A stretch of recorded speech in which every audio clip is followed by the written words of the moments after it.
Hi, everyone. Good afternoon. Thank you for joining us. We'll be giving folks a few minutes to join. We'll be starting at 3:33.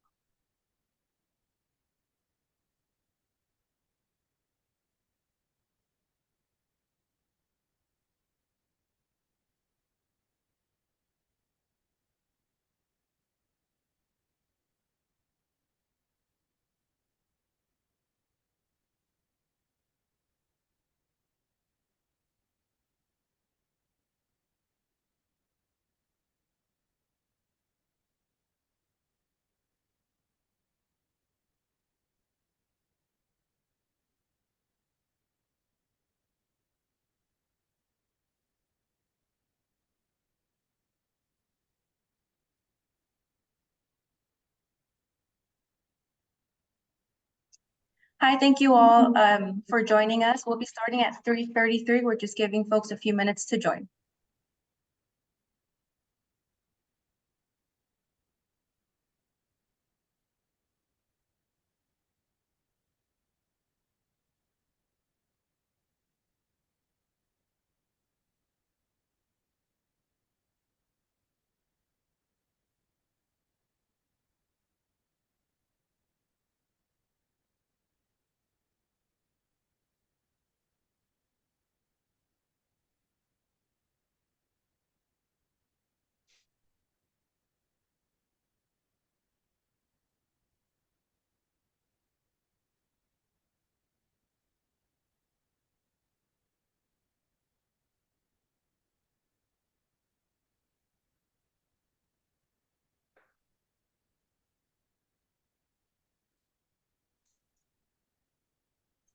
Good afternoon, everyone, and welcome to Navigating LA County and Metro Contracting Opportunities, hosted by Supervisor Holly J. Mitchell.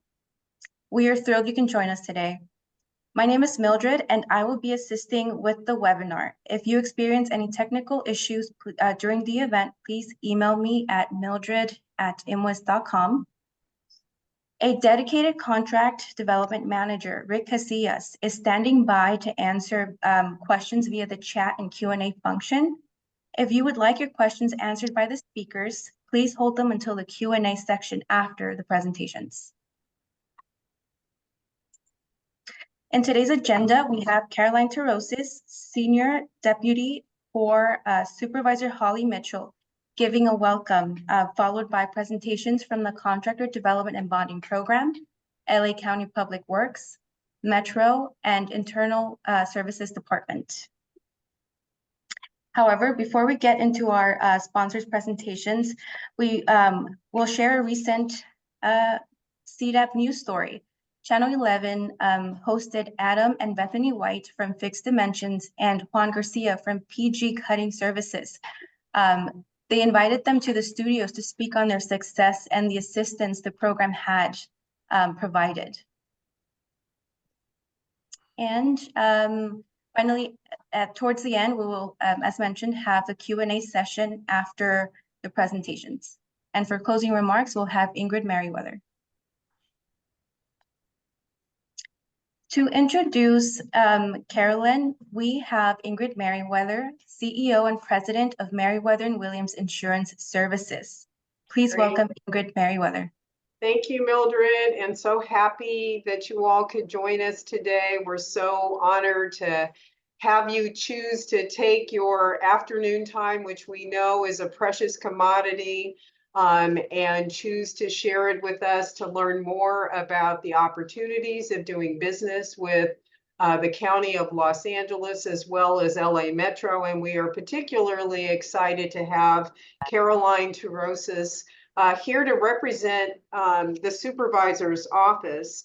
And I want to introduce Caroline, but I also want to make a statement or two about the supervisor. Caroline's a government affairs attorney who works for LA County to really enact policy and execute programs protecting workers' rights and consumers' rights.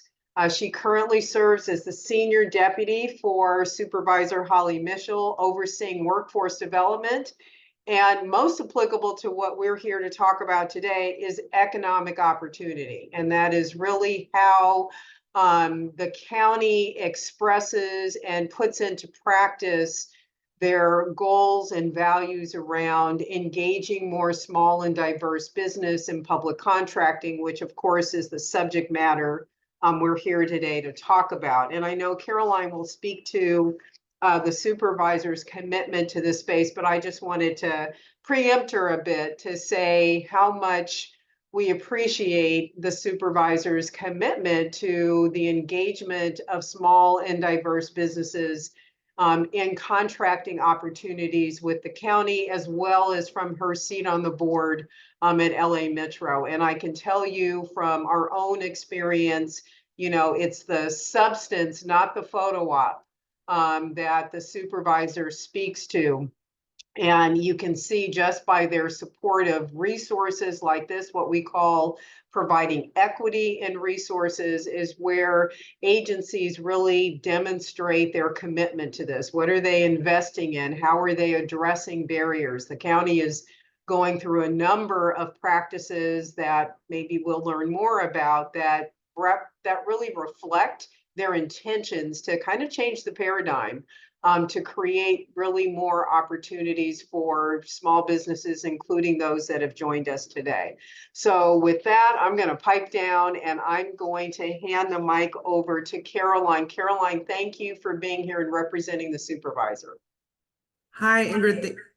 Thank you so much. It's so great to see you all, and we really appreciate you having us. I apologize. Supervisor Mitchell wanted us to send her regards. This is such an important topic for her. But I wanted to let all of you know a little bit about the work that she and our team have been working on with our county departments over the last 3 years. So as many of you know, LA County, 10 million people, we have a $44 billion annual budget. So not only is the county itself a large procurer of goods, services, and builder of infrastructure, but of course, as mentioned, on her seat on the Metro board, Supervisor Mitchell is obviously making decisions to further our role as a market participant throughout the region. Additionally, we came onto the board during COVID, and we've seen the silver lining of that has really been the influx of federal resources that we've seen, from the Bipartisan Infrastructure Law to the American Rescue Plan, Inflation Reduction Act, CHIPS and Science, et cetera.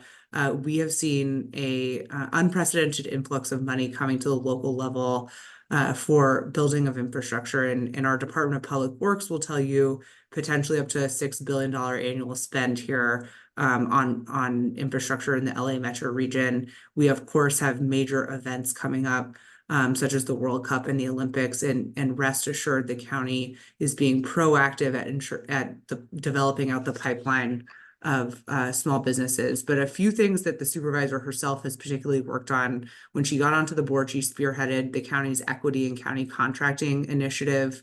This actually has created an Office of Strategic Contracting Equity within our Internal Services Department. It has codified our county's commitment to utilizing 25% small businesses, 3% local disabled veteran business enterprises.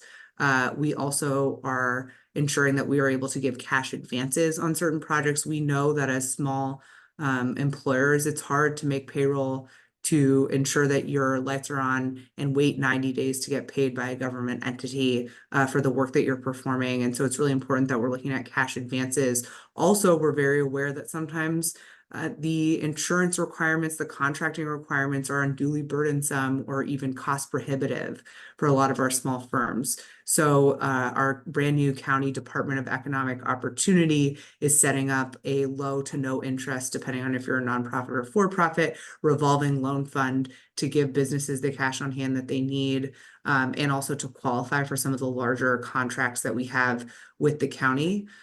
That's not all. We're providing technical assistance. And so if any of you all are out there and you want some additional technical assistance on how to contract with the county, of course, Meriwether and Williams provides a great service. we're always happy. I'm always happy to be a resource, and so is our internal services department, as well as our Department of Economic Opportunity. So please don't hesitate to reach out to us and out to our office. This year, we're also launching a $25 million economic mobility initiative that's giving technical and legal assistance, as well as entrepreneurship training and commercial lease opportunities to small Black and brown businesses throughout the county. This is something that the supervisor has been building since 2021, and it's finally at launch phase. We know that entrepreneurs of color in particular are excluded from the financing and supports that some of their white counterparts receive. And we want to make sure that we have equity baked into every single program that we are launching. And we take an equity first approach to delivering resources to our community. We want to give businesses all of the tools that they need to grow, sustain, and thrive here in this county. So that's just one part of that. We're also delighted to announce that we've launched an employee ownership initiative. Not sure how applicable that is to all of our businesses here, but if you are a business who is looking to either sell or if you're looking to retire, we have a tool for you.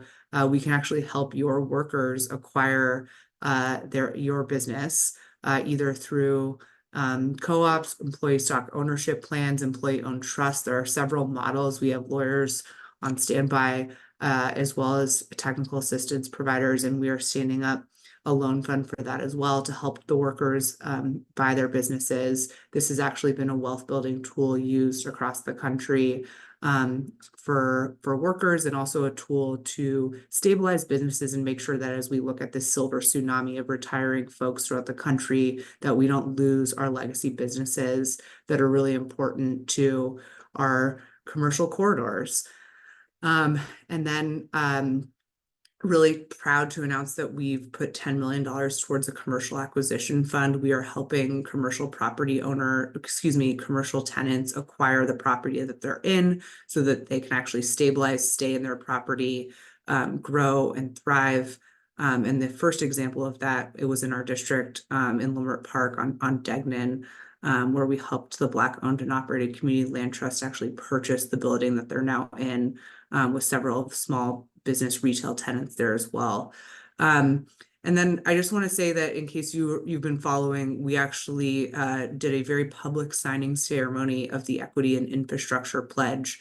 This is a national pledge that many jurisdictions across the country are signing to basically leverage all of those federal dollars that I talked to you about earlier to ensure that we're increasing the number of diverse businesses on these federal contracts. So the county itself has actually, as part of signing this pledge, committed to tripling the total number of certified small businesses in LA County. We've committed to establishing this $2 million revolving loan fund to help support the startup costs of our businesses as part of the work that we've done. Both with equity and county contracting, as well as with the Equity and Infrastructure Pledge. We codified in county code the 25% utilization rate for small businesses. It's not just a goal, it's in county code at this point. And we're actually creating a network of small business advocates within each county department to really advocate to achieve these utilization goals and advocate for you, our business partners. We're still working on the reciprocity issue. I'm sure many of you are aware of that, just making sure that if you get a certification with one government agency, that's accepted as the gold standard across multiple agencies. And so we are doing all this with an eye towards outcomes, towards impact. How are we actually moving the needle, and how are we actually getting more diverse folks onto these big contracts? So please know that you have an advocate in our office, in our county department heads who we meet with on a regular basis, as well as in Supervisor Mitchell. And I am happy to put my email address in the chat. I'm always happy. My colleague Sarah Harris is here as well. We are always happy to meet with any of you and provide any feedback we can, as well as hear your ideas for new policy, because that's what we're doing with Supervisor Mitchell. All of this work is informed by you, our business stakeholders, as we work to make the county more effective. So thank you all so much. Thank you for allowing us to be here, and I'm sure you want to get to the meat of the presentation, so I'll let you do that. Wow. Thank you, Caroline, and thank you for, your words, being here to represent the supervisor. And before I get into talking about the contractor development program, Caroline mentioned so many things. It's kind of hard for me to even speak to all of them, but I've been in the space for 26 years, and when it comes to equity and contracting, there's a lot of hurdles that have to be overcome. There's a lack of access to resources around capital, other type of funding. There are procurement practices that absolutely are more challenging for smaller firms. And I have to say, in the years that I've been in this space, I've worked with agencies who acknowledge all of those things and speak about them, but there are only a handful who invest in doing something about them. And all the things that Caroline mentioned when she talked about cash advances for businesses, to recognize a whole lot of businesses struggle to manage the cost of prosecuting a contract, knowing they're not going to get paid for 90 days, knowing how that impacts their ability to scale and increase capacity. It diminishes it. And so they're really getting at the root causes of barriers that make it so challenging for small firms that really this is substance on steroids, I'll say, because they're tackling the issue in all the areas that's necessary. We talk a lot about the ecosystem that creates a conducive environment for small firms. And what I heard from Caroline today just really hit so many points on that ecosystem. And then I'm going to make one more comment. I think we all are aware and are hearing about what I'll just refer to as the anti-DEI kind of environment we're feeling, the pushback against anything around inclusivity, equity, both in the private sector, but also in the public sector. And what I heard from Caroline is that the county is leaning in to referencing diversity and inclusion. Thank you for that, because again, working with some other agencies, many of them are quite fearful of, actions being taken against them if they even talk about diversity, if they talk about minority businesses. And so I just want to acknowledge the courage of the county and the leadership in the county by the supervisors, and really all the supervisors, and all the way they're expressing that and not backing down, despite what's becoming a challenging environment to advocate for minority businesses, equity, and inclusion. So Caroline, thank you again for being here. More importantly, thank you for all that you and others at the county are doing. Caroline is an attorney, and I have to tell you all that that's really meaningful to have someone with a legal background in this work, because oftentimes it is the perception of legal limitations that precludes change.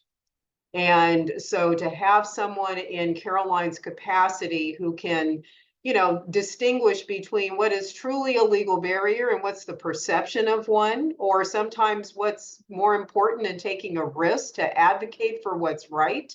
Having someone with a legal background really makes a difference in this space. So thank you again, Caroline. Thank you for being here. And we're going to make a quick transition to talk about one of the resources that the county is supporting and has supported for the last couple of years, and that's being a member of the Los Angeles Regional Contractor Development and Bonding Program. And so I'm Ingrid Merriweather. I'm the president of Merriweather and Williams Insurance Services. And our firm, along with our partners, 3D Network, who really are responsible for putting together today's forum, getting all the participants, getting you all registered. I can tell you that's a pretty heavy lift to convene these. So I want to thank our partners in doing such a fantastic job. And then I'll just give you a little bit of background about our firm and kind of like why we're in this space. So we are by licensed a property and casualty insurance brokerage firm. Caroline even spoke to some of the barriers to contracting equity are in the very space that our industry represents. Bonding, that's something that comes from the insurance industry. Insurance, obviously, comes from the insurance industry. And even things like access to capital are part of the broader sector of financial services. And so we decided many, many years ago when we started our firm that we wanted to represent those trying to remove the barriers that really our own industry is kind of responsible for. So that's kind of why we're in this space. A lot of requirements of public agencies that have to do with insurance and bonding and other procurement requirements really come from a goal or a perception of risk and the need to mitigate risk. And so although that is important when you're talking about public contracting dollars and taxpayer dollars, it is in fact important to mitigate risks. We all want to see that agencies are acting in a responsible way to do that. But there's also a way to align risk mitigation with inclusion, with access to opportunities. Those are not mutually exclusive things. And so, again, hearing things around some of the work that the county is doing around procurement reform, looking at insurance requirements, oftentimes things like insurance requirements just kind of evolve to get more and more challenging over time. They tend not to go in reverse. And I think the county is recognizing clearly that those type of requirements need on occasion to be revisited to see what are the consequences of those requirements. Can they be revisited? Are they really necessary at the extent they are? Or are they creating unnecessary barriers that are precluding small and diverse firms from doing business with the agency? And then I'll make one other comment about that. Participation of small and local businesses is not just about equity, but it's also about increasing competition. So good governance for a public agency really does include procurement practices that are inclusive, not just exclusive. Agencies like the county, like Metro, really all public agencies need to have robust competition. And procurement requirements, excessive insurance requirements, inability to access critical resources like capital really diminish competition. And most public agencies award work on what's called a low responsive bid basis. So the fewer businesses who have what's necessary, have what's required to compete, means a smaller pool of competition. And that really means that the agencies are spending more dollars to purchase their goods and services than they otherwise would if they had a larger pool of businesses in a position to compete because all these barriers weren't precluding them. So I know I've deviated to introducing you to our firm, but I just wanted to speak further about, the type of commitment by the county and really why we have leaned into this space from our perspective in the insurance industry to address these barriers. And as probably is obvious to you, we too are a small woman and minority owned firm. So we really can relate to the challenges that many of you encounter. We encounter some of these challenges ourselves. And so that really, puts us in an ideal position, we think, to provide the type of services and resources we're funded to extend to you. You can go to the next slide. So really the purpose and mission of the contractor development and bonding program is really what you've heard mentioned already. It's about removing what are institutional barriers that make it more challenging for small and diverse firms, in particular to compete in public contracting. And so we kind of talk about the program in the context of these 4 pillars. And it's just kind of what you could expect when you enroll in the program, the resources that are provided to you. And before I go much further, I want to let you know that there is no cost to participating in the program. And to be eligible for these services, it simply means you're a small local business in LA County. That's it. And so we wanted to make sure this resource in and of itself didn't have barriers that would make it more difficult for you to get access to these resources. So one of the core components of the program, and the starting point, if you will, is really that first pillar in front that you see, assessment and technical assistance. So one thing we've come to learn in the years that we've been doing this work is no business is exactly the same as another business. There is not one solution for all small businesses. You are all unique. You're in a different life cycle of your business. You have different challenges and opportunities. And so this is not a, only one approach to every business. And so the way we tailor the services and resources to you is to start with an assessment. And that's really where, when you enroll in the program, we're going to work with you to really go through a process to get a good sense of where you're at, where you have some particular challenges, and then we develop a work plan with you. And you're all part of this process so that we're on the same page about your goals, what you're trying to achieve, where there are areas that you have an opportunity to kind of improve your positioning. It could lead to you qualifying for bonding. It could lead to you accessing contract financing. It could lead to you getting pre-qualified from a prime contractor, and a very wide variation of many other areas of improvement for your business that comes as a result of that assessment, that work plan, and then the tailored technical assistance and support you're going to receive. And then the next pillar you're going to see is bonding, contract financing, and project assistance. So those of you, particularly in the construction space, are probably quite familiar with bonding. Bonding is something that's required when you bid on a construction related project with a public entity. So it can be a barrier that even precludes a business from being able to bid. And then contract financing, as Caroline spoke about, really the challenge in public contracting that is kind of specific to public contracting. You tend to not qualify to receive payment for work until you have completed at least 30 days of prosecuting your contract, submitting a payment application, the time it takes to process your payment application. If you are a subcontractor, or even in a more challenging position, a second-tier subcontractor, all of that extends the period of time between when you have to spend your own funds to prosecute your work, to pay your employees, to purchase materials that you may need for performing the project.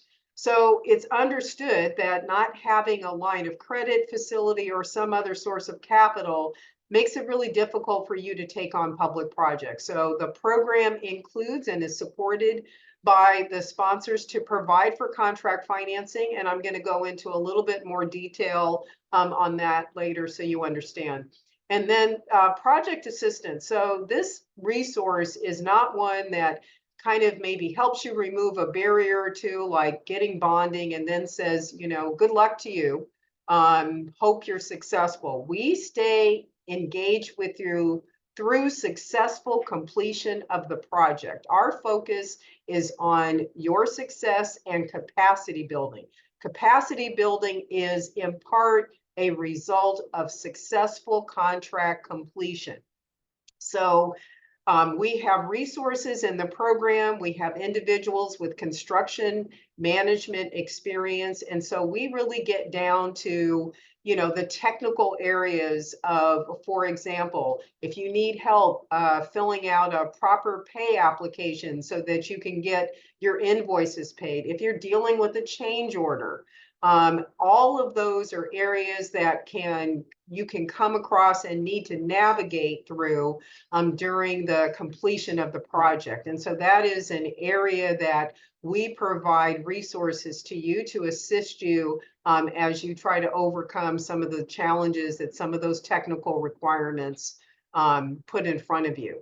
And then the next pillar you'll see there is education, training, contract support. So many of you are probably already aware of the amount of forums that we put on for education.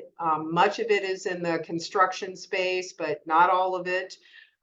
We do academies that are multiple weeks that we really get into an immersion around things like bidding and estimating, project award and management. We're actually adding a new academy around project startup so that those of you who are just being awarded on a contract can start out on the right foot and implement some practices that will help you get through the stages of the process to have a successful outcome. The contract support I made mention to, but it goes beyond that. For example, if you want to bid on an LA County project, we'll provide you with bid review support. You can come to us. We have office hours that you can get some expert assistance in looking through the bid. We don't suggest what your numbers should be. We don't provide you consultation on the amount that you should bid. What we do is point out things in the bid that you should be aware of. Some of them may have a cost implication to them. And so if you just need a second set of eyes and someone to give you feedback on things that you might miss, or you should definitely be mindful of a particular bid, that's a resource and service that we provide. And then finally is something we call our prime contractor partnership. So we have relationships with many of the prime contractors in the LA region. For many of them, they are seeking out certified firms as subcontractors to meet the kind of goals that you heard Caroline speak to. Now that's 25% with LA County. And so, they're an important part of the ecosystem. We assist firms in helping them get through the pre-qualification process with the prime. And we are also there to demonstrate to the prime that you have access to these resources.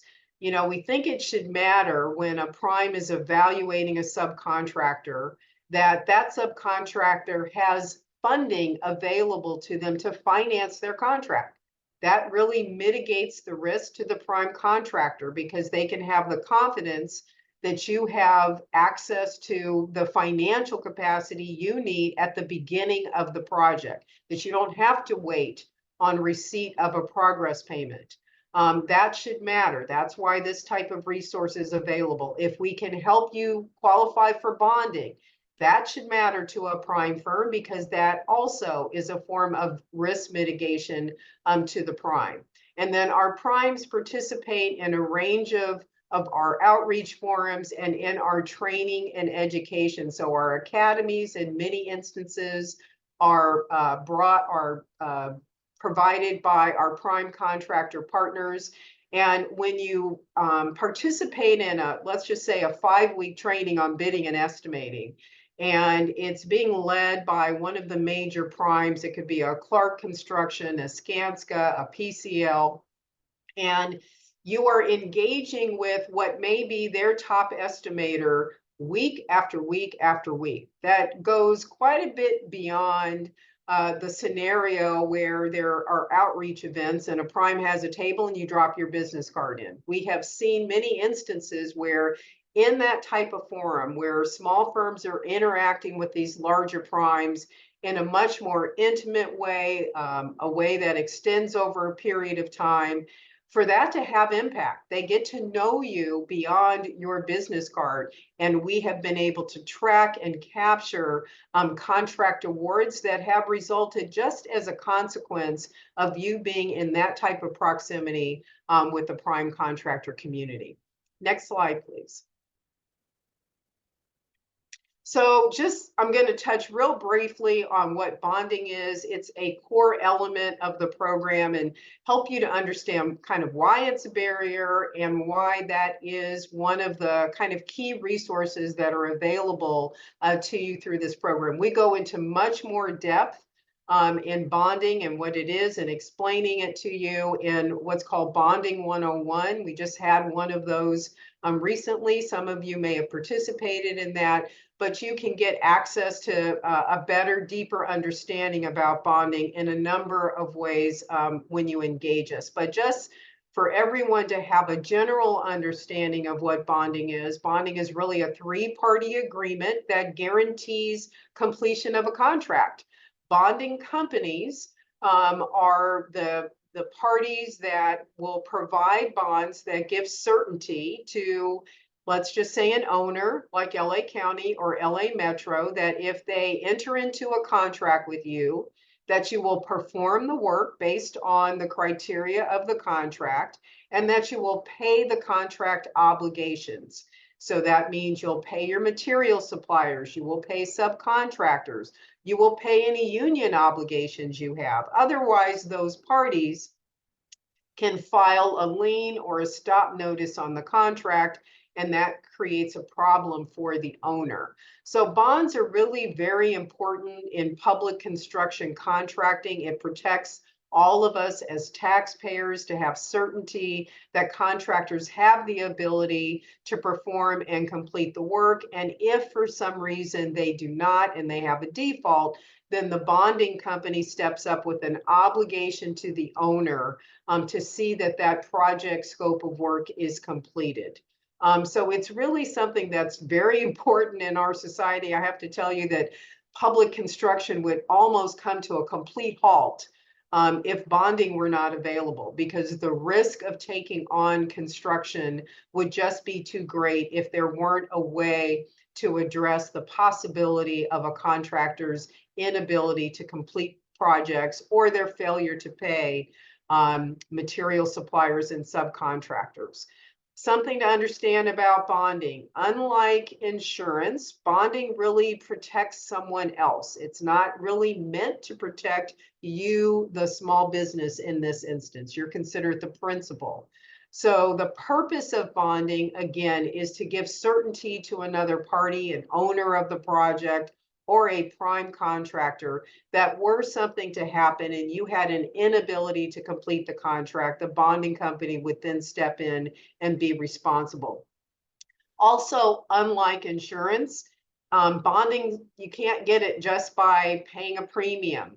You have to qualify for bonding. So really think of it more like qualifying for credit than it is securing insurance. Insurance, for the most part, if you can afford to pay the premium, access to the coverage you need is for the most part not problematic. There's some exceptions to that rule, but bonding is really something that requires you to qualify for it.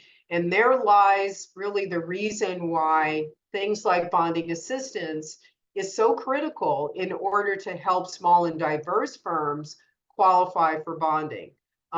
Mostly because, again, it's like qualifying for credit. It's the proverbial chicken and egg vicious cycle. They want to see that you've successfully completed public construction contracting, but yet you can't access public construction contracting because you can't qualify for the bond. And so this is a resource that is really intended to kind of disrupt that vicious cycle in order for you to have access to bonds so that you're in a position to bid on direct contract opportunities with the agency. So for example, Metro does a lot of small business set-asides. You're going to need bonds in order to bid on those projects. You're going to need a bond to bid on any project if you're bidding directly by a public agency. And then bonding may be required by a prime contractor, or the evidence that you can bond may be required by a subcontractor. One recommendation we have is don't wait until you are being asked for a bond to secure your bonding capacity. That's one of the ways in which we are here to assist you. Get this addressed early. Start the process early, because if there are any challenges, you want the time and the resources that we can bring to bear to help you get over that, get the bonding capacity that you need, so you're now prepared to go out and bid on work. You can go ahead to the next slide. So the purpose of the program is to help you obtain your first bond if you've never been bonded before, or help to increase your bonding capacity. In that we are providing contractor development, technical services, and all of this is really about capacity building. And I can give you a couple of examples where, you know, we've assisted contractors with bonding that they've been able to complete $14–15 million worth of contracts. So in terms of capacity, being able to get support to bond at a larger amount really translate to your ability of working on and completing larger contracts than maybe you would have been able to do otherwise. I'll talk a little bit in a minute about the Contract Financing Assistance Program. One thing that when you enroll in the program, you get a dedicated account manager. We actually now call them contractor development managers. And really that means that you're not being bounced around to a multiple of different people, that there's one individual who is responsible for your progress, your assessments, your work plan. And where that is particularly helpful is they understand, you know, your area of work, your scope of work, and we are always on the hunt for contract opportunities that align with the contractors enrolled in our program. And by each account manager having a portfolio of contractors, that kind of serves that purpose. So think of us as a resource for business development, in addition to extending the various financial resources under the program. One of the key things about the program that is so meaningful and really demonstrates the level of commitment that our agency sponsors, so that's LA County, LA Metro, it also is the city of LA with all their propriety departments like LAWA and LADWP, but it enables us to provide collateral support. Sometimes that is the necessary tool to help you qualify for bonding. And these agencies have all agreed to provide you with collateral support to help you qualify for bonding. So when we talk about, you know, the commitment of the agencies, one way to assess commitment is financial investment. And that means these agencies recognize this as a barrier and recognize that maybe the only way for this to no longer be a barrier is to agree to take a little risk. And so the program provides for up to $250,000 of collateral that will provide to a bonding company as an inducement to get them to agree to support you with the bond, or 40% of the bond amount, whichever's less. And I can tell you, although $250,000 doesn't sound like an enormous amount of money, we've been able to translate that $250,000 in contracts all the way up to $15 million. One of the reasons why we're in a position to do that is we've been administering programs like this for over a quarter of a century, and we've only had 2 contractors in all that time fail to fully complete their contracts. So the program has a very low loss ratio of less than 0.1%. All of the surety bonding companies that we've done business with, they've never had a loss. And so that has helped us have some leverage with them where they're willing to accept a relatively low amount of collateral in exchange for a pretty high level of bonding support. Another resource for the program is assistance around accounting support, financial statements. The program allows for a one-time supplement of $3,200 to kind of help defray some of the cost of those resources. Financial statements are the cornerstone of capital, they're the cornerstone of bonding. And if yours are not yet in the format or meet the kind of expectations that a bonding company or a lender is expecting, we don't want the cost of getting your financials in order to be an impediment. And so that's why we have a pool of funds available to assist in the cost of those resources. And in addition to providing the subsidy, we actually have a pool of CPAs and accounting firms who work with small contractors in the program that we will bring to bear so that you're also given a source to get that type of assistance. And some of you may have seen when you're enrolled in the program or in our database, you're going to see something from us weekly. We're going to tell you about bid opportunities. We're going to tell you about events. In addition to that, you're going to get bid alerts. You're going to get a lot of information because we recognize when you're a smaller firm, you know, you don't have anyone who's out there just doing business development, just doing marketing, who's dedicated to just finding out where there are bid opportunities. So that's an area that we try to provide you with additional assistance so you have awareness of what's going on specific to smaller firms. Next slide, please. I've really talked about this already, the assessment and work plan. Something else that we do is something we call a contractor profile. We noticed early on when we were working with contractors that in some instances, they didn't have as robust a collateral, marketing their company, touting their successes that we thought they should in order to, you know, be visible and to have a professional presentation for your firm. So if you're enrolled in the program, we will create a contractor profile for you. They have a lot of dense information about your firm, all your certifications, all your licenses, all your specialty areas, a narrative, something about your company. And then we like to include pictures that represent your work.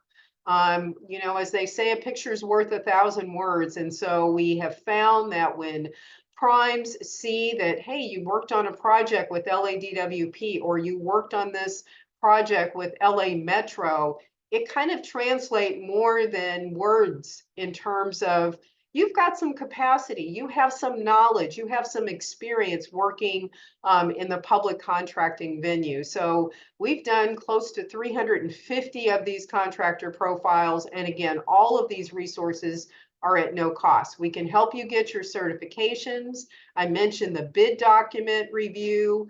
We give you contract completion support. I said that once you're awarded a contract, you have somebody there who is both an advocate and someone who is there to help ensure your successful contract completion. That is really our role. That is in part what we are funded to do. We talked about all of our workshops, the coaching, our contract academies on bidding and estimating. You can go to the next slide. So here's what's required to participate in the program for contract financing.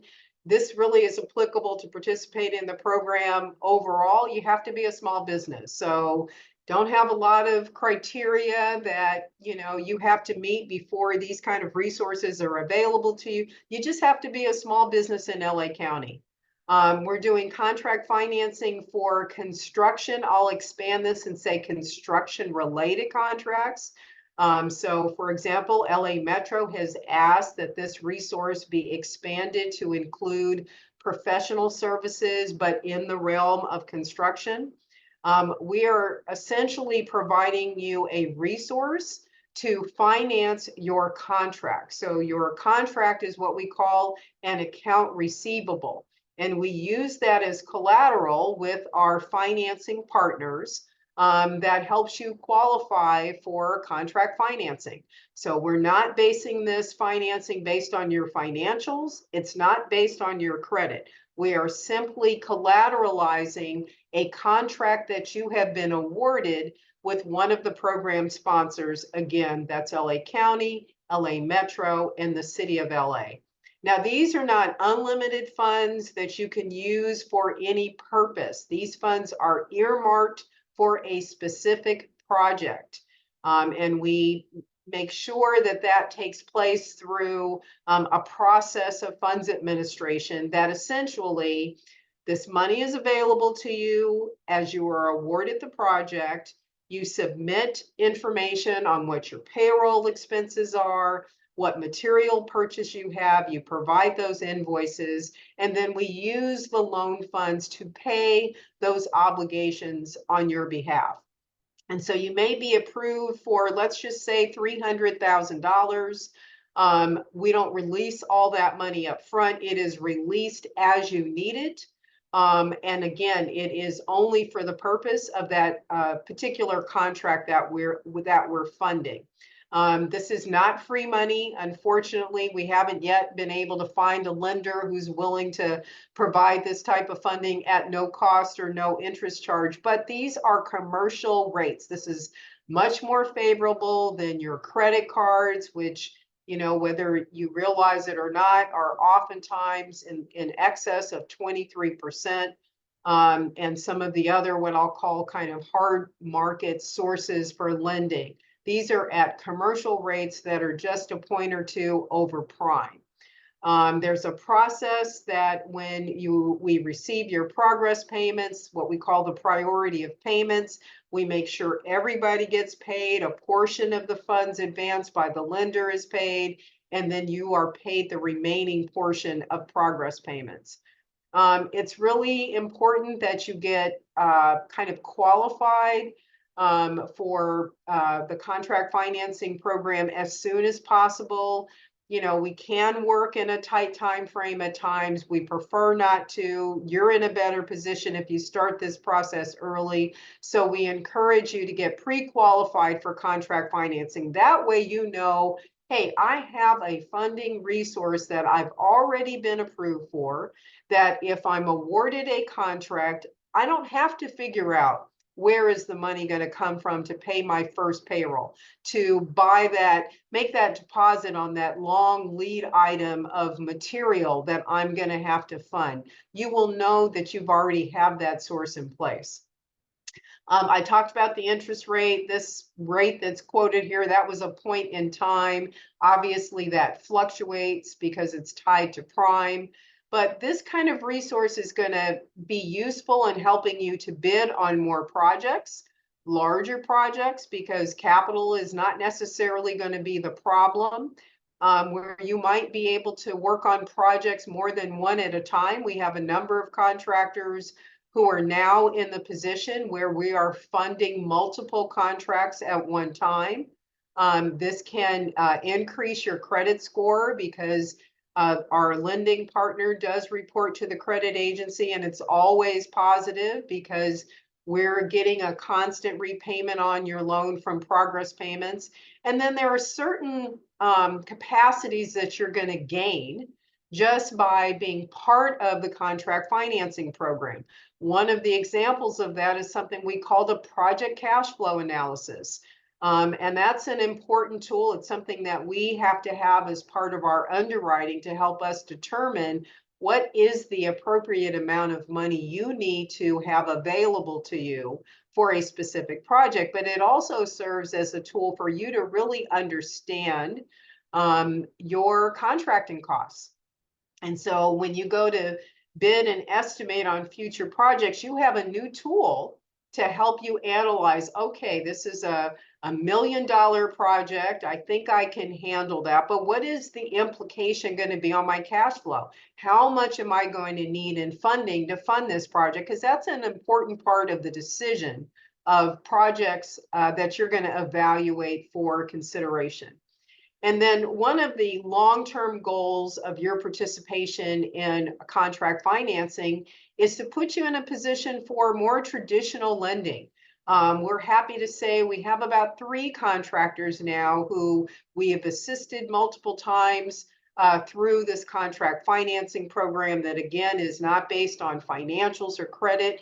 And as a result of that, they were able to build their credit capacity. They were able to improve their balance sheet, and they now have been able to receive a line of credit through a commercial lender. And so you can view this as kind of a step ladder to get your business in position to qualify for more traditional lending. But there is no maximum number of loans or level of assistance that you can get through this program. Next slide, please. So this is just a little bit about bid document review, just telling you a little more about what we do. We are always attending the pre-bids ourselves so that we're hearing what you're hearing, any nuances about the project that we know that you should be mindful of. We can help you review the plans and specs. We can assist you with identifying risks. That's very important because risk exposure can be a financial consequence to you. And then helping you understand the various bid documents that you need to submit.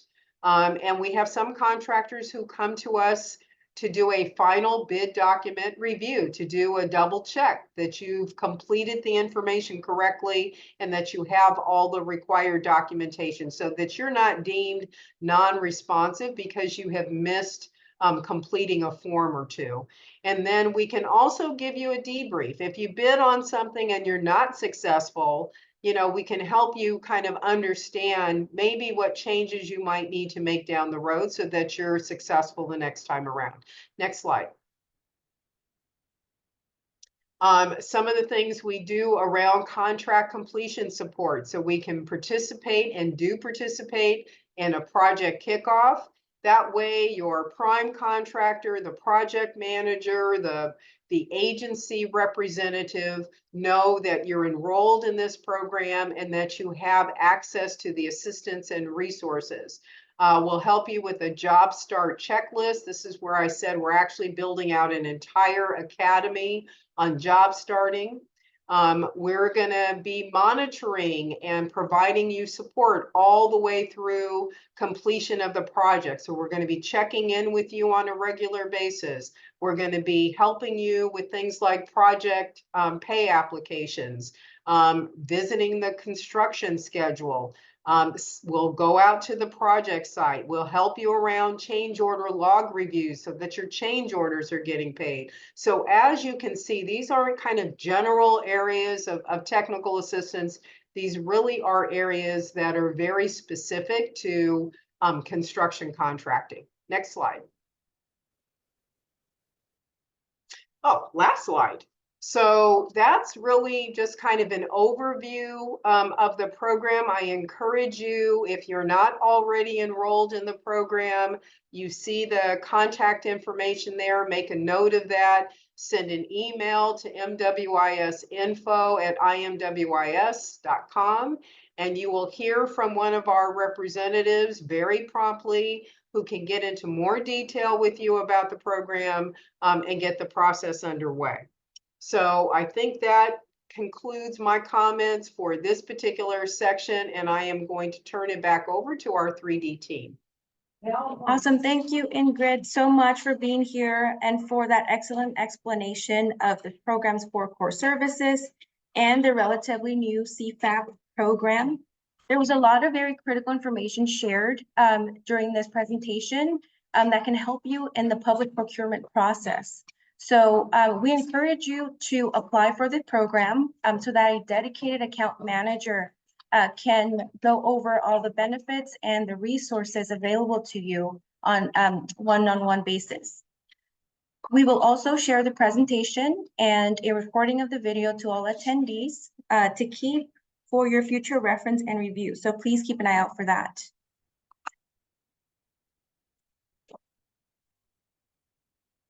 So we have the pleasure of showing you a video recording of a Fox 11 News broadcast recently broadcasted. We have 2 contractors who really took advantage of the program. And Fixed Dimensions and PG Cutting were recently at Fox Studios to share their success stories and the challenges they faced along the way. During their talk, they mentioned how the contractor development and bonding program helped them through those obstacles. So let's take a closer look at their story. Joining us right now to talk about small businesses are 3 people that I think will be able to give us a pretty good idea of what we're talking about. Juan Garcia, you're with a company called PG Cutting Services, and I want to know a lot about what that is actually. And then Adam and Bethany White have a company called Fixed Dimensions. And so your service is cutting concrete? Is that what that is? We cut concrete, we core holes through concrete for new construction or rehab projects. And Bethany? We are a woman-owned business. We supply cabinets and cabinet installation. And so your husband works for you? That's correct. I got it. Okay, great. And what's your feeling about the subject of fairness in businesses? I think it's great that there's more focus on small businesses getting big contracts. It really does help us. So let's talk about this a little bit, Juan. We talk about this equity. and this pledge and this need for infrastructure fairness, and the big guys get all the big bucks. And what's your experience with that? And do you think this pledge that we've talked about can make a difference? I really do think that it can make a difference. It's made somewhat of a difference already for us through the certification programs and the city and county mentorship programs. It has helped already, and without it, it would be a challenge. And you own this business. Yes. And so it's a minority-owned business. Yes. And when we talk about minority-owned businesses, there's a lot of complications. It's a bigger kind of a slog. Well, you have to have all your, there's small businesses, and everybody starts off in a garage, one truck, one piece of equipment to say, but you have to scale up. You have to have all your ducks in a row with insurance and licensing and all that stuff, but then you hit a block wall sometimes with financing or with bonding, or even just the opportunity to be able to bid on these bigger projects. And that bonding term again has to do with the insurance and Yes. being able to protect the project. And so Bethany, I guess, have you had trouble and challenges getting contracts? So I would say the biggest challenge is being able to have the cash flow and the capital to perform the work. So we have the skills, but in order to float the job for 30, 60, 90 days, that's where the contract-based financing has really propelled our business. And Fixed Dimensions does what? We install cabinets. Do you find that when you're trying to bid for a job to install cabinets that you're beat out by bigger companies that are not minority-based? It can happen. And because, why? They are able to typically have smaller margins because they're a larger company. So as a small business, we have to maintain our margins and, like you said before, all of the extra expenses that are needed to perform that size of job. But whenever there's a challenge, you fall off a mountain, you climb back up the mountain again. So how'd you get that leg up? How did you manage to overcome some of these challenges? One of the things that helped me was to start attending some of these programs and really start focusing on my own business development. Another big challenge that we were running into was bidding on public works projects and not being union. So we decided 7 years ago to join the union, and that made it just a lot easier to get on these prevailing wage projects per se. We've talked about the equity and infrastructure pledge. We've talked now a little bit about the local end of this, and an LA Regional Contractor Development and Bonding Program is something I want to touch on here. What is that? So for us, they partnered with us to take a look at our financials and see what type of loan they could, at a low interest, they could provide us so that we could perform the work. And this program, LA Regional Contractor Development and Bonding, is it also something that not only just provides that, but provides all kinds of resources, perhaps a training on how to do certain things? Give me an idea of what that does. They offer estimating classes. They offer, they help you create a capability statement. They assess your capability right now to see what you're bondable for and help you scale up that capacity, and they're there to help you continue to increase your bonding capabilities. What would that be like if you didn't have that sort of a program, Bethany? And I guess we ought to give your husband a shot here, right? No, she's doing great. We're turning you into a minority here. She's doing perfect. What would you want to respond to that? What was the question? I don't remember. No, I mean, the point being that you've got these programs, they help you out, and the challenges that you've run into are things like? Let's start with the bonding. To get any one of these contracts, you have to be able to be insured for it, and the bonding was crucial. Nobody's going to hire you on just your word alone. How long have you been involved in this program? About 2 years. About 2 years, same for you? About 6 years. About 6 years. How effective has it been for you? Very effective. Yeah? Yeah. And so it's made a difference? Absolutely. Would you give us a word or two on what the difference is? You just feel this sense of support when you're bidding something. In fact, right now I'm bidding a big project in a week or two with LA Metro, and I need more bonding for this particular project, so we already have the wheels in motion. Without that, I would be a little lost or feel unsupported, perhaps. You know, we're out of time, but just very briefly, what's the bottom line? Bottom line with regard to trying to be a small business, and trying to work in the environment. It's hard. If there wasn't these set-asides, these requirements where a percentage of the contract has to go to minorities and women-owned businesses and underserved communities, it would probably not be happening the way it is now. These percentages or these set-asides are more mandatory, so it gives us a real true opportunity. And with all due respect, I'm going to give your boss the last word. Absolutely. I think this program allows us to grow as business owners and allows our business to grow. All right, Bethany and Adam, thanks for joining us, and Juan, all the best to all of you, and thanks for sharing your information. And coming up next on Fox 11 News, joining us right now.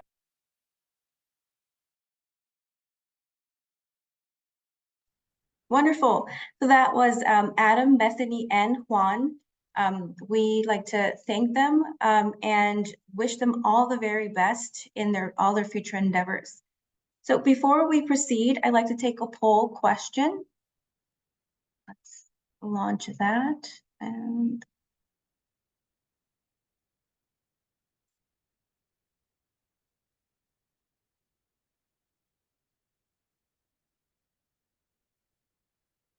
perfect. I'll give the audience or the attendees 30 seconds to respond.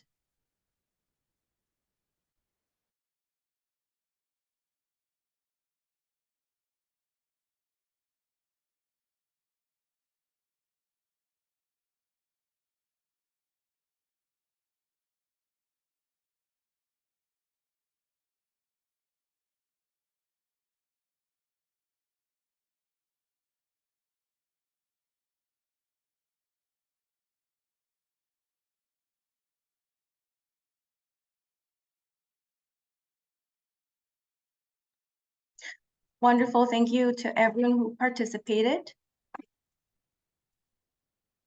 So now we've come to the following presentation from Robert Murphy. He is the Business Relations and Compliance Associate at LA County Public Works, and he's here to help us learn how to do business with one of the largest municipal public works agencies in the United States. Welcome, Robert.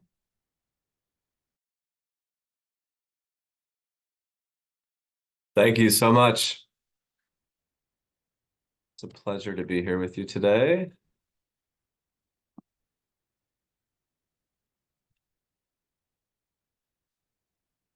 Okay, there we go. Thanks.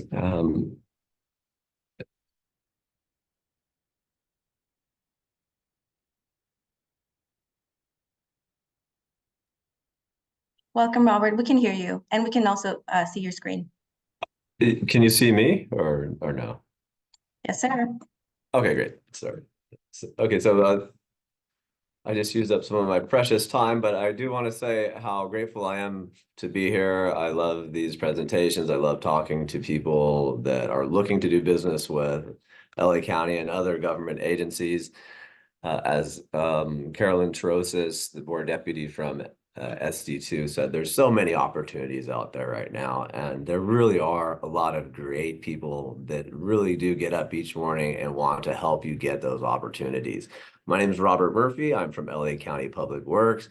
I work in the Business Relations and Contractings division, and our sole purpose in my little unit is to help people to navigate the sometimes daunting task of government contracting, and as well as helping individuals get jobs on our big construction jobs, and help small businesses get to work on those jobs, and just to uplift the community in general. Next slide. So just very quickly about Public Works, we do a lot. And just for the sake of time, I'm going to say we have billions of dollars in services and products that we need every year. And that's due to the wide range of services that we provide to the public. we don't have the resources to always deliver the products and services that are necessary for our department. And so we look out to the public to supplement those services and help us provide them to the LA community. And so I want you to understand that this is this vast number of services and a vast number of products and help that we need from you to deliver those services. And just some of the things that we do, you can see on the screen there, we're sustainable water, we're taking care of the streets, we're taking care of the flood channels, we're taking care of trash, sustainability, so many different areas that we touch that, and really, if you think that, oh, there's no place for us to do business in public works, there probably is, because we do have such a wide range of services that we provide. The bottom line is there's many services that we provide. We need help providing them, and there's no reason why that can't be you. And these are essential services, and we need to always keep them going. Next slide. So before you can do business with Public Works or any LA County department, you have to register with one of our sister departments, the Internal Services Department. They've got a great set of people over there to help you with that registration. There's the link there. I'm not going to spend too much time on that. There, if you need help, you can contact us later, or you can contact them directly, and they will walk you through exactly how to get registered as an LA County vendor. Next slide. The second step is I would check out, I recommend checking out the preference programs that we have for businesses as to kind of certifications that you may possibly qualify. As Carolyn Tarosa said at the beginning of this presentation or this event, there really are a lot of initiatives in progress right now. This is one has been in place for a while, and it's continuing to evolve, it's continuing to grow, and it's continuing to help. So don't miss out on these opportunities or these anything that may potentially give you a little bit of a competitive edge or to make you more competitive. And that's run by the Department of Economic Opportunity. And they also have a great team that will help you navigate that area. But if you need help, let us know.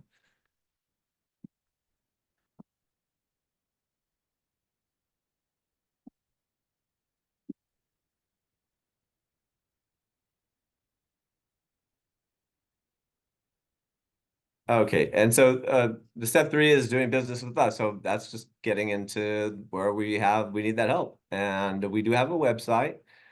The name of the website is, it's dobusinesswithpublicworks.com. There is another slide later on that it's spelled out there for you. This is kind of like a teaser slide. So if you can move to the next slide. Okay, great. So I'd say this website, we are working on it. We're going to improve it, but it does have some functionality on there. There's some different ways for you to search. You can see that we have major construction projects. We've got many professional services that we need, a wide range of service contracts, and many supplies and materials to allow us to do the work that we need to do. And so that's the first step is you're going to want to get to this website. Next page. And actually, let me just take a quick look at this just to give you some context. So 20,000 types of materials and services purchased. And if you just look very quickly at that, you can see there's such a wide range of materials and services that we need. And this is just touching the very surface of what it is that we do and what we need. So really get in there and do your research and contact us, and we'll help you navigate that and see where there's possibilities for you to do business with us. Okay, next slide. Okay, and here's the next, this is the page that actually has the website address on there. You can go to that. That's our LA County Public Works do business with Public Works website. It's set up specifically for helping people who want to do business with Public Works. Next slide. And I'm gonna fly by these just for the sake of time. I'm going to fly by these next few slides. I want you to know that there are several features on the website that allow you to search for contracting opportunities that best fit your business type. You don't have to filter it, but there are ways that you can do it. I think I want to leave you with this, or I want you to at least take this away. How you have to know how to get to the website. And then if you get stuck, how to get a hold of us so that we can help you. We have a small team of business advocates that will help you navigate the website. I don't have the time to walk you through step by step, but we can always make the time later. And so you can see some of the many services there. You can filter it by that. You can filter it by the status of the solicitation. Next slide. There's the status, and I'm not going to get too much into this, but there are reasons why you would want to look at closed or awarded ones. Just think of it like this. If we needed it in the past and we awarded it to somebody, we may possibly need it in the future. So I recommend looking at all of those and just getting acquainted with the different types that we've had in the past, what's upcoming, and then what's open now. Okay, next slide. All right, so once you say you've done all this research, you've registered, you've got certified, you're on our website, and you found something that's perfect for your business. And you're going to click on the link to that particular solicitation, and it takes you to the project summary page. Be very familiar with these. There are a lot of best practices that we can walk you through at a later time, but you want to make sure that you're looking at the due dates. You're always contacting the contract administrator that's assigned to that particular solicitation. You don't want to go beyond anybody else but that contract administrator. And then right where it says RFP documents downloadable, you're going to click on that. Next page. And you're gonna sign in, or if you have never created an account, you'll create an account and then you'll sign in from that point forward. But you sign in or create an account, that lets us know you're interested in that project, and you will be, then from that point forward, you will have access to all of the information about that project that all the other companies that are interested in that project have, and you will be notified when future information becomes available. In addition, you can indicate whether or not you'd like to be a prime contractor on this solicitation, or if you'd like to be a sub or a supplier. And those lists are readily available to the different vendors that are interested in the project. And it's a great way if you're looking to be a subcontractor or a supplier to kind of start networking and making connections through that information that's available to you. Next slide, please. Okay, and so this is one section on our website that I recommend. I'm running out of time here, so I'm just going to zip through this real quick. You want to get notified of what's happening. Yeah, and there's no way that you can every day go and to look at our website and look at the upcoming opportunities and really be on top of it like that, because who has that kind of time? So what we do is we have this option for you. You just go to our website and you insert your email address, click submit, and we will submit. We'll send you very well crafted weekly newsletters that have all the newly opened solicitations for Public Works, along with other business resources, business development events, business funding opportunities, a lot of really neat stuff that we put a lot of time and effort into putting together each week. And if you decide you don't like it, you can unsubscribe at any time. And the next page, I think, is the last one. And finally, thank you again so much for your time. I want to leave you at this. There's a lot of money on the table now there is a lot of opportunities coming in the future with Public Works. And I would do this work up front now so that you're ready to go when you find that opportunity that is good for your business. And there are people out there that every day wake up and they want to help you do this, that we're excited about it. And we want to uplift individuals, businesses, and communities of Los Angeles County through government contracting. So if you don't remember any of this, just at the very least, get our contact information here, reach out to us, and we'll help you either with our website or direct you to one of our sister departments who will be just as helpful. So once again, thank you so much for your time. My name is Robert Murphy, LA County Public Works, and it's been a pleasure to speak with you here this afternoon. Wonderful. Thank you so much for that step-by-step plan, Robert. And we'll be sure to share that with the attendees so you'll have something to reference when you're going through and signing up for the in the vendor portal. So today we welcome the program's esteemed friend, Keith Compton. He is Director of Metro's Diversity and Economic Opportunity Department. And he is here with Olga Lopez, Senior Representative, to speak on the resources and assistance provided at his department. Welcome, Keith. Thank you, Mildred. And it's always a pleasure to be with my partners here at Meriwether and Williams. I like to think that I was here in the beginning, but I wasn't. But we've enjoyed, if we go to our slide presentation, we've enjoyed the partnership in having the bond program, and there it is, and our contractor finance assistance program.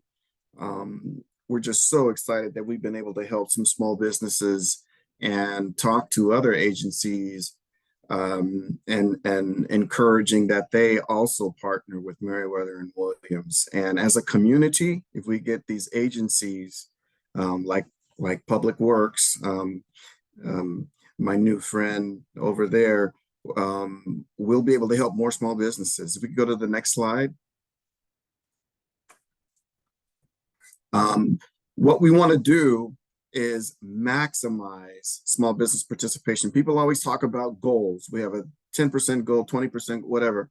We want to maximize small business participation, which is why we have so many different programs, and Olga will talk about some of them a little later. But having the contractor finance assistance program and our bonding program, mentor protege program that I also run, those are all things that we do to try to maximize participation, regardless of what the goals may or may not be. Next slide. So we've already talked about the CFAP. Ingrid talked about that, so we can skip this slide. I'd like to introduce Olga Maria Lopez, who is our outreach guru. She is a senior representative at the Diversity and Economic Opportunity Department. So Olga, take it away. Yeah, I think you're muted. Thank you. Thank you you go. so much. Thank you, Keith. That was a great introduction. And thank you, Meriwether and Williams, again for having us participate. We are the small business community Friends on the Inside. We are proud of the outreach efforts that we lead within Metro's Diversity and Economic Opportunity Department. We have a lot of responsibilities within our unit, and we want to encourage you to connect via the Metro's vendor portal. That is where you're going to have the ability to access all of the contracting opportunities that we publicize, the trainings, the events that we host. It's on metro.net/connect. Next slide, please. Here is the list of where the vendor basics can be accessed and are on our vendor portal. Next slide. We will walk you through, but the vendor portal will allow you to access the tools, resources that we have We include networking events where we participate in addition to the ones that we host within our agency. We have an online toolkit. This is a great resource for our small business community. And of course, we include all the information about how to become certified if you haven't done so just yet, and also access the contracting opportunities, the current ones. These solicitations are posted on a daily basis, and it's included in Metro's vendor portal. Next slide, please. The next slide is going to show you the page of the vendor portal. And what I want to call your attention is to register. That is the first step that we ask for a small business. Register as a Metro vendor. And as you will see when you go in the metro.net/connect website, you have the option of registering right where I have indicated with that arrow.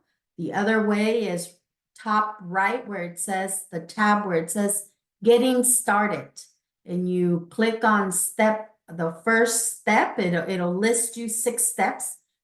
Click on step number 1 and it will take you right in. Very easy. Within 24 hours, you get the Metro vendor number that your business will be assigned. Next slide, please. Here, I mentioned about the solicitations. This solicitations tab used to be updated. The information that we would upload would get updated on a weekly basis. We are now uploading daily. So let's say that if today you choose to go in and see what solicitations we have available, if you don't see a match, come back tomorrow or the next day. These lists are updated daily. Next slide, please. And we accept, here is information about the types of certifications that Metro certifies for a DBE, the Disadvantaged Business Enterprise, and the SBE, Small Business Enterprise. And there's a new one, the LSBE. There's a third one that we are also the Local Business Enterprise. And we accept the DBBE, the Disabled Veteran Business Enterprise. This is a certification that is awarded by the Department of General Services, DGS. Next slide, please. This is where you can access Metro's certification. You can begin your application process, metro.gov2g.com.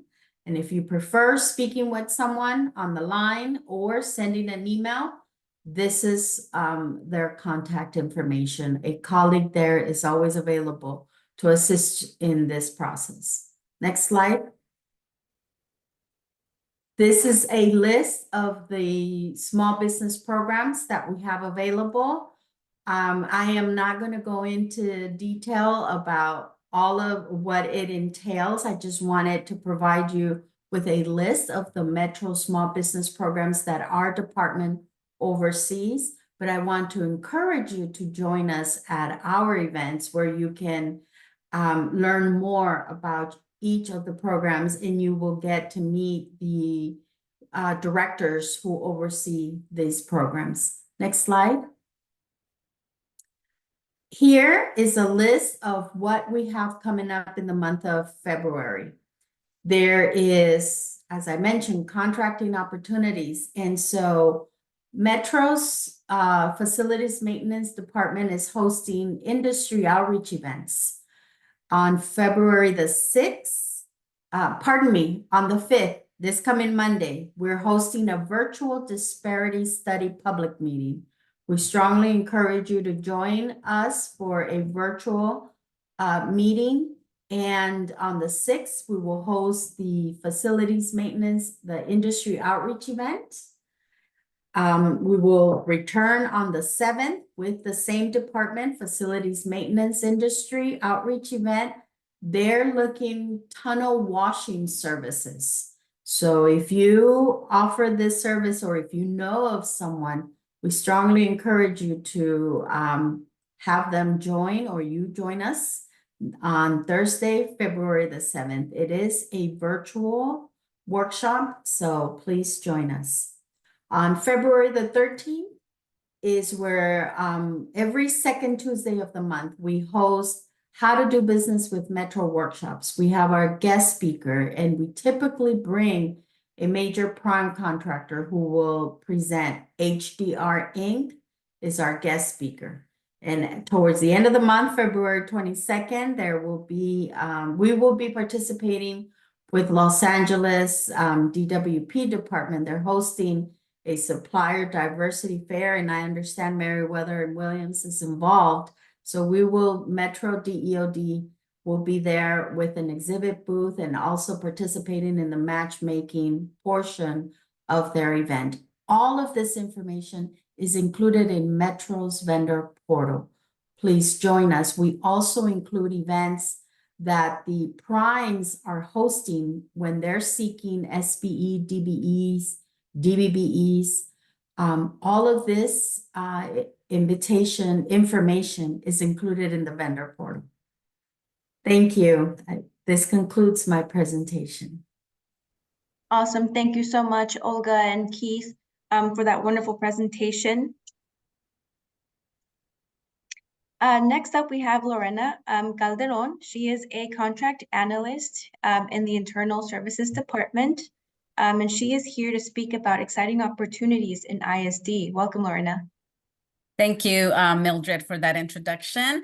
Thank you for having us. I know that we're in the last few minutes. We're running a little bit behind schedule, but thank you to everybody who has stood by. So as previously mentioned, I am Lorena Calderon with the Internal Services Department. I'm in the contracting division, and we provide county departments with vital goods and services. In addition, we provide centralized purchasing services for and on behalf of all county departments, as well as contract and key administrative services for ISD and other county departments. So I will go ahead and talk a little bit about the registration process and why you want to be registered. And I think Public Works alluded a little bit to this, so I don't want to get too repetitive. But the first step really that you need to be aware of is registering with LA County. And on the next slide, I'll have the website where you can go into that. But just so you know, every county department, I know that Robert went through their department's website, but every county department is required to enter all of their solicitations over $10,000 into the Doing Business County website. So whether they have the documents in another website, every county solicitation that is over $10,000 is entered into the Doing Business website. So it is why it is important that you are aware of this website. And this is and I believe someone had already entered it into the chat, but it's the doingbusiness.lacounty.gov. This is your starting point. The arrow here is pointing to the registration link. So if you wanted to register, this is the link that you would click on. Next slide, please. Once you click on that, this is the landing page, and you will begin the registration process. The process is very straightforward. It walks you through it, but I do want you to be aware that if at any point you do get stuck, we do have a contact icon on the top of the screen where you can actually go in and request information and get our vendor services information, and they can walk you through the registration process. But this page points out some of the information that you will need to actually register, such as your tax ID number and information. If you're already registered and you just want to go in and change some information, let's say the email that you had listed is no longer available, then you would want to go in and make that change. Next slide, please. If you wanted to look, I wanted to go over this link really quick. This is the open solicitation. So again, from this landing page from the Doing Business website, you want to go ahead and you want to go ahead and click on open solicitations. If you go, the next slide will show you the actual solicitations. So again, these are all solicitations, and these are from all county departments that have an open solicitation. They are required to post here. If you can do searches, and for example, for this particular print screen, I did a search for construction. So any solicitation that's out there right now for construction related, you'll get that listing. You'll see what department is actually soliciting for that. If you click the hyperlink under the solicitation number, it will give you the details of that solicitation. Most departments upload their solicitation document on here, so you'll be able to access that. Other departments, for example, Public Works, they have their own website, and so it will give you the link where you can go and access that solicitation documents. Next slide. This is a listing of our departments, what we call master agreements. This listing we like to show to this group of vendors because I know a lot of you are, we are talking about equity and small businesses. These are master services agreements that are currently open and available. And we have a variety of them. We have elevator and escalator maintenance services. We have small office equipment repair. The ones that are highlighted with the yellow arrow, the Disaster Emergency Services Master Agreement and our Facilities Ancillary Services Master Agreement, FASMA, are probably two that would be more beneficial to your type of businesses with construction and facilities repair and so forth. So that's why we wanted to point those out. So we just wanted to give you a view of the solicitations that we have and that you can actually register and obtain information to find out how you can be registered under one of these master agreements. Next slide. And I know that was quick. We do have, we had very limited time, but if anything we do want you to take away from here is the doingbusiness.lacounty.gov website. Again, this is the information that's full of resources, information for vendors and county contractors. You want to make sure that you get familiar with this website and you want to make sure that you are a registered vendor. Once you become a registered vendor, you will get, based on the criteria that you list and the type of business that you list that you perform, then you will get solicitation notices sent to that email that you set up in your registration and your profile. These are important information or emails to our vendor registration, to our open solicitations if you wanted to go directly. But again, if you use the doingbusiness.lacounty.gov website, that has the links to all of the other websites that you have here. And next slide. We have our ISD vendor outreach at isd.lacounty.gov. We also have a team of, in my section of group of individuals that we are here to answer any vendor related questions. If there's anything that you would want more information on, please feel free to contact us and we will direct you to the appropriate person if it's not us, or we will assist you with whatever need that you have. So thank you again for having us, and thank you again to those that stood with us. Thank you. Awesome. Thank you so much, Lorena, for the wonderful presentation. And as you all have heard from each of our speakers today, it's essential to sign up for each department's portal to download solicitations and get the latest pre-bid or the bid opportunities. And if you missed anything from today's presentations, as mentioned, we will share a recording of the webinar and the PowerPoint slides with all the attendees to keep for your future reference and review. So please keep an eye out for that. And we've reached the Q&A section of the webinar. Before we begin, kindly use the chat function to drop your questions. And please ensure that you mention your name and the name of the speaker to whom your question is addressed. Rick Casillas will present the questions to the speakers. And speakers, could you please turn on your camera so your names can appear on the screen? Thank you. So let's begin. You can share your questions now, and Casillas will share them with the speakers. Thank you, Millie. So the first question is from LaFawn Brito. LaFawn is asking, speaking about the chicken or the egg cycle, oftentimes experience as an organization is necessary. I have been a social worker for 20 years, so I have a lot of practical experience, yet to get a contract. The organization as a whole needs to have the experience. How would I work around that as a new organization?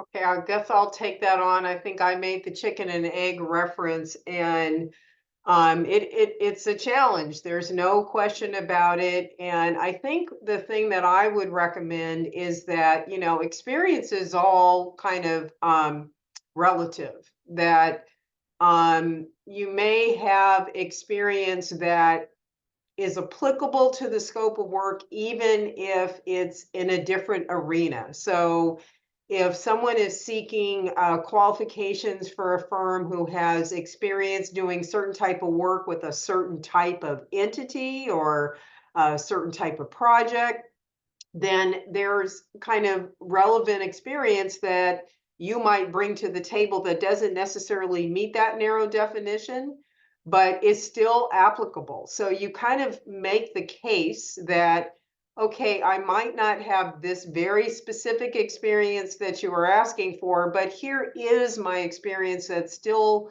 relevant to the scope of work or the procurement. And then, this is kind of an area where we advocate with agencies to kind of help make sure these don't represent barriers, because, you just kind of get perpetuation of status quo if the requirements always use, how many others just like this have you done before? It's really difficult to get kind of new companies kind of in the mix there. So, my recommendation is advocate when you see an RFP or some type of opportunity that really narrowly defines experience. So very few firms would likely meet that criteria, and advocate that that be opened up. Offer suggestions on other type of experience that you think is relative that should be considered. A lot of agencies sometimes don't really realize that the way things are worded or the way they establish evaluation criteria, can be very narrow. And so they're very open to hearing that, making changes in how they describe what experience is necessary. And again, apply what experience you do have that's relative to that opportunity, even if it's not necessarily directly specific to what you're looking at. And I see Keith is going to join me in some advice and suggestions on that. So go ahead, Keith. As usual, I agree with Ingrid 100%. I wanted to piggyback and also say that when you are going after something, you always want to know who your competition is as well. You want to know who got that type of contract previously, and you might learn something from talking to them and finding out what did they do to become successful at that procurement. The other thing is partnering. I mean, sometimes if you partner with someone who's been successful doing that, you can talk about going after, instead of doing one contract like that, you could say, if we partner, we could do two, we can go after more, together. The third thing is you are the what do you call it? The expert in your area. That contract administrator or whoever it is, and I'm not putting them down, who are writing that language for that procurement, they're not the expert. They're doing the plumbing contract and the whatever contract and your contract. They're doing the best that they can with the information that they have.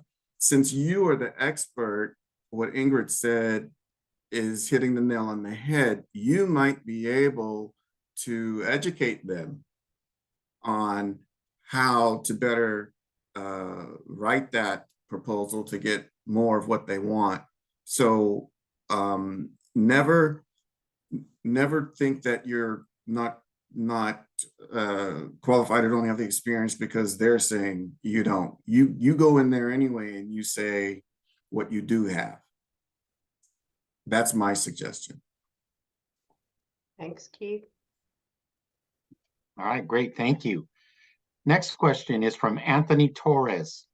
His question is, can someone bid or possibly seek contracts if they are not licensed in California, but licensed in another state?